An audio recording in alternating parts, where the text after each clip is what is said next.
Good morning. My name is Mohammed Abdullah Akil, student ID number 230515545.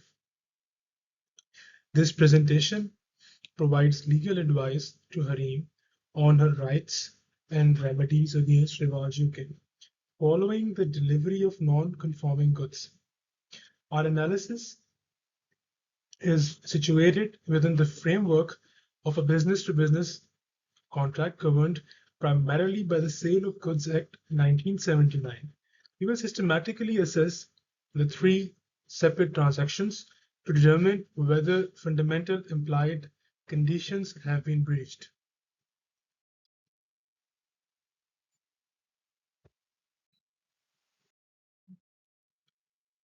Slide 2, legal framework and conditions.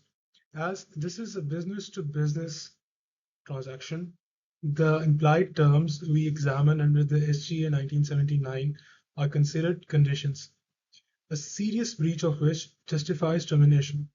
We will focus on three implied conditions. Number one, fitness for particular purpose, section 14, subclause 3. Satisfactory quality, section 14, subclause 2, and correspondence with description, section 30. The ultimate aim is to establish if Harim has the right to repudiate the contracts and seek restitution for the price paid.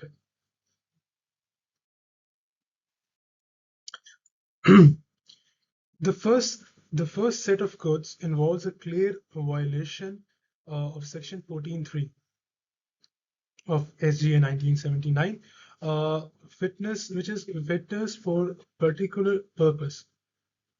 Harim didn't just ask for jewelry, she stipulated a particular requirement. That is, it must be hypoallergenic. This clear communication, coupled with Sana's explicit reassurance, establishes the critical element of reliance required by the statute as held in Baldry versus Marshall. Since the model suffered a rash, the jewelry failed to meet the specified essential purpose. This is a fundamental breach of condition. Regarding the discounted rings, the issue of satisfactory quality under section 14 subclause 2 is complicated by the exception in section 14(2)(c)(b). Sana explicitly disclosed the defect, missing gems, by proceeding with the purchase despite this knowledge. Harim cannot subsequently claim a breach of satisfactory quality based only on the missing gems.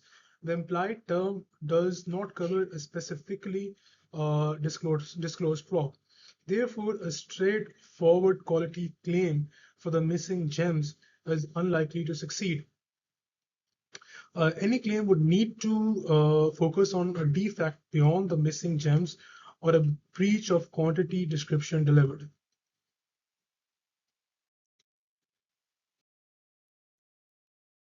Moving on to slide 5, that is correspondence with description, SGA 1979, section 30. The choker sets transaction involves a clear breach of section 30. That is the correspondence with description. The contract was for a precise quantity and color, that is 10 blue and 10 maroon. The delivery included non-contractual gems, non-contractual green sets, and insufficient numbers of agreed colors. The law is strict here. The goods must match the description exactly. The landmark case of Akers versus Ronaldson maintains strict compliance. The delivered consignment fundamentally fails this test, constituting a breach of condition. Harim is entitled to reject the entire batch delivered on this ground. Moving on to slide 6, that is the exclusion clause. UCTA 1979. Rivaj UK's attempt to rely on a no refunds policy must be scrutinized under the Unfair Contract Terms Act 1977.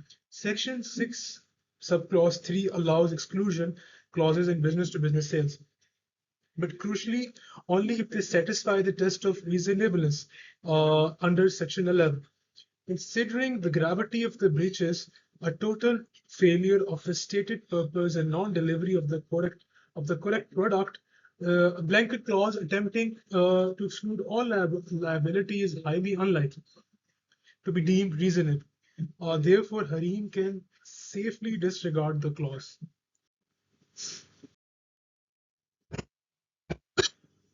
Harim's remedies and to repudiate, reject, or restitute.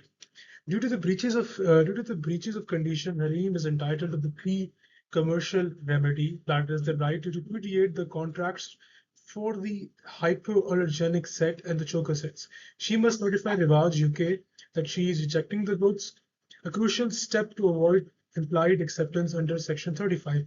Once rejected, she is entitled to restitution, meaning a full refund of the purchase price for those non-conforming items. Harim should act immediately.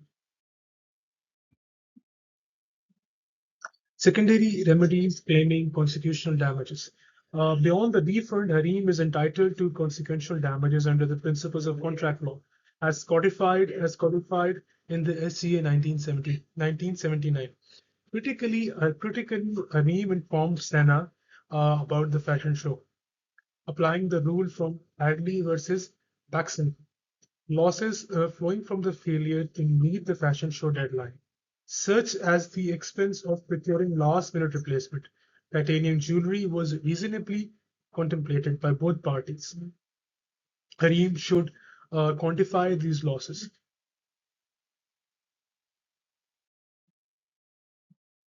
So, in conclusion, Harim has substantial legal grounds for remedy.